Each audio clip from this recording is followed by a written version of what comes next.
আসসালামু আলাইকুম। প্রথমেই দেখবেন সংবাদ শিরোনাম।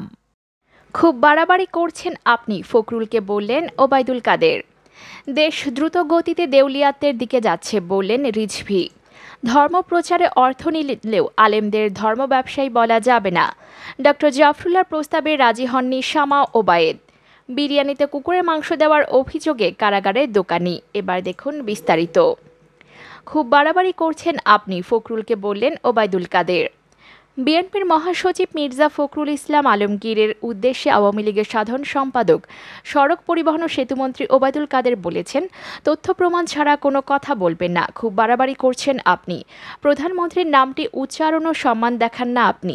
প্রধানমন্ত্রী বাংলাদেশের স্থপতি বঙ্গবন্ধু শেখ মুজিবুর রহমানের কন্যা। তিনি বলেন, অর্থ পাচারের সঙ্গে জড়িতদের তালিকা প্রকাশ করতে হলে করুন। মির্জা ফখরুল সাহেব, আপনি কালো চশমা পরে বক্তব্য দিচ্ছেন।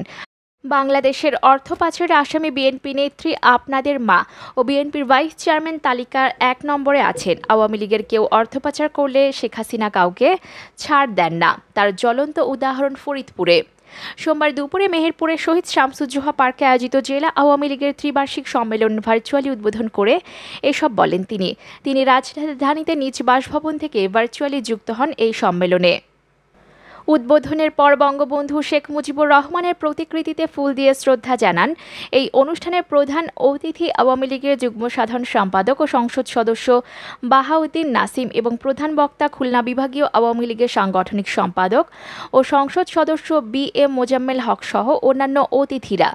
সম্মেলনে বিশেষ অতিথি হিসেবে আছেন আওয়ামী লীগের কেন্দ্রীয় কমিটি নির্বাহী সদস্য এমপি আমিনুল আলম, এমপি পারভিন জামান কল্পনা, এমপি গ্লোরিয়া ঝর্ণা এবং গাংনী উপজেলা আওয়ামী লীগের সভাপতি ও মেহেরপুর ২ আসনের এমপি মোহাম্মদ শাহিদুজ্জামান খোকন।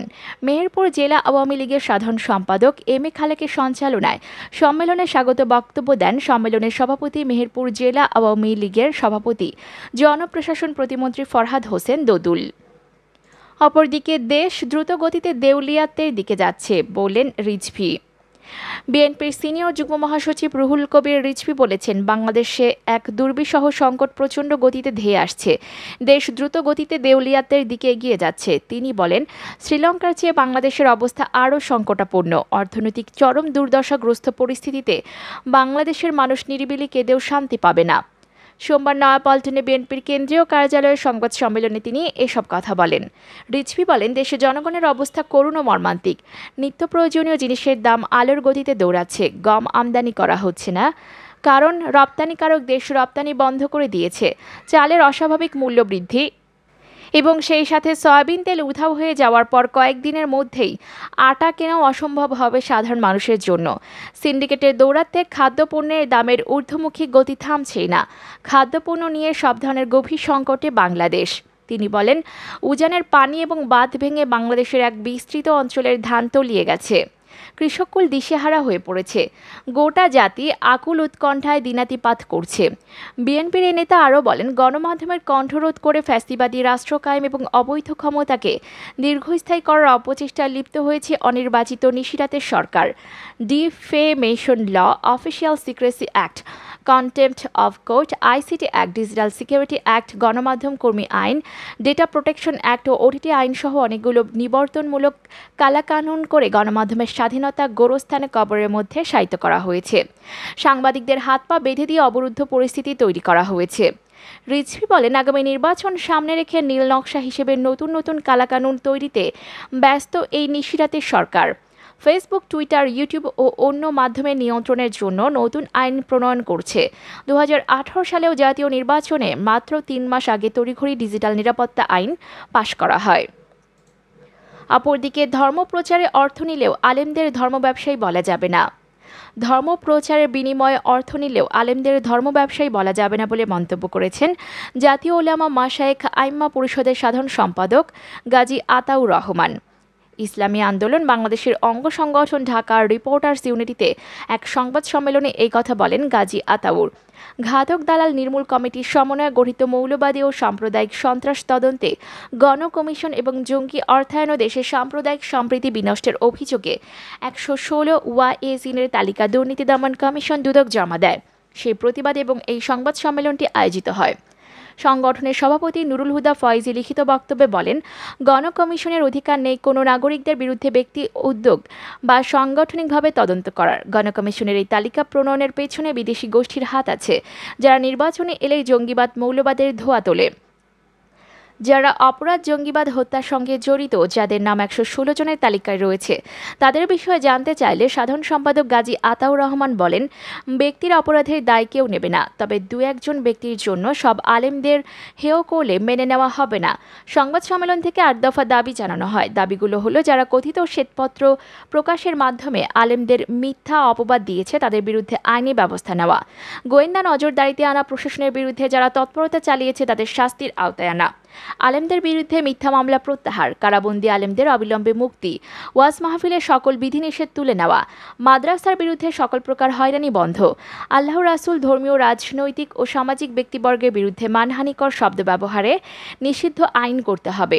এছাড়া আগামী 28শে মে মত বিনিময় সভা ও 2রা জুন ওলামা সম্মেলন ঘোষণা দেওয়া হয়েছে সংবাদ সম্মেলন থেকে। অপরদিকে ডক্টর জাফরুল্লাহর প্রস্তাবে রাজি হননি শামা ওবায়েদ।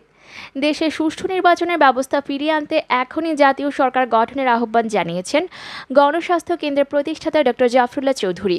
বিভিন্ন রাজনৈতিক দলের নেতা ও বিশিষ্টজনদের নাম উল্লেখ করে জাতীয় সরকারের একটি ফর্মুলা উপস্থাপন করেছেন তিনি। সেখানে পররাষ্ট্র ও বৈদেশিক সম্পর্ক বিষয়ক প্রতিমন্ত্রী হিসেবে বিএনপির কেন্দ্রীয় সাংগঠনিক সম্পাদক শামা ওবায়েদের নাম উল্লেখ করা হয়েছে। তবে তার এই জাতীয় সরকারের প্রস্তাব সম্পূর্ণ প্রত্যাখ্যান করেছেন বিএনপির সাংগঠনিক সম্পাদক শামা ওবায়েদ। তিনি বলেন, বিএনপির একজন কর্মী হিসেবে দলের সিদ্ধান্তই আমার কাছে চূড়ান্ত। ডক্টর জাফরুল্লাহ চৌধুরী যে প্রস্তাব করেছেন সেটা তার কল্পনাপ্রসূত, এর সঙ্গে তার কোনো রকমের সম্পর্ক নেই। এছাড়া নির্বাচনকালীন জাতীয় সরকারে থাকা বা না থাকা বিষয়ে ডক্টর জাফরুল্লাহ চৌধুরী তার সাথে কোনো রকম যোগাযোগ করেনি বলে জানান শামা ওবায়েদ। গণমাধ্যম থেকে এই প্রস্তাবের কথা জেনেছেন জানিয়ে সোমবার রাতে শামা ওবায়েদ বলেন, বিএনপির পক্ষ থেকে ইতিমধ্যে নির্বাচনকালীন নিরপেক্ষ সরকারের কথা বলা হয়েছে। অপরদিকে বিরিয়ানিতে কুকুরের মাংস দেওয়ার অভিযোগে কারাগারের দোকানি। ঢাকার আশুলিয়ার বিরিয়ানিতে কুকুরের মাংস দেওয়ার অভিযোগে রাজীব নামের এক দোকানিকে আটক করে পুলিশ। একই সঙ্গে ল্যাবে পরীক্ষার জন্য আলামতও নিয়ে যায় পুলিশ। তবে লিখিতভাবে কোনো অভিযোগকারী না থাকায় 54 ধারায় গ্রেফতার দেখিয়ে সোমবার দুপুরে তাকে ঢাকার আদালতে পাঠায় পুলিশ। আদালতের বিচারক রাজীব কেরানীগঞ্জের কেন্দ্রীয় কারাগারে পাঠানোর আদেশ দেন। গ্রেফতার রাজীব বরিশাল জেলার মুলাদি থানার নুনচর গ্রামের চুন্নু হাওলাদারের ছেলে। খোঁজ নিয়ে জানা যায়, ঘটনার সূত্রপাত দুপুরে ছেলের বায়না মেটাতে মা রূপালী বেগম আল্লারদান বিরিয়ানি হাউস থেকে এক প্যাকেট বিরিয়ানি কিনে বাসায় নিয়ে যান। বিরিয়ানির প্যাকেটটি খুলে দেখতে পান হাঁসের মাংসের হাড় খুব চিকন ও কালো, স্বাদও নেই, এতে তার সন্দেহ হয়। পরে বিষয়টি স্থানীয় শরীফ নামের এক ব্যক্তিকে জানান। এরপর খবরটি এলাকায় ছড়িয়ে যায়। ফারুক হোসেন নামের এক প্রত্যক্ষদর্শী বলেন, বিরিয়ানিতে কুকুরের মাংস দেওয়ার অভিযোগ তুলে দোকানে হট্টগোল শুরু হয়। পরপর কয়েকজন সমঝোতার প্রস্তাবে আসেন। দোকানি আপত্তি তুলতেই পুলিশ চলে আসে। পরে তাকে আশুলিয়া থানায় নিয়ে যায়।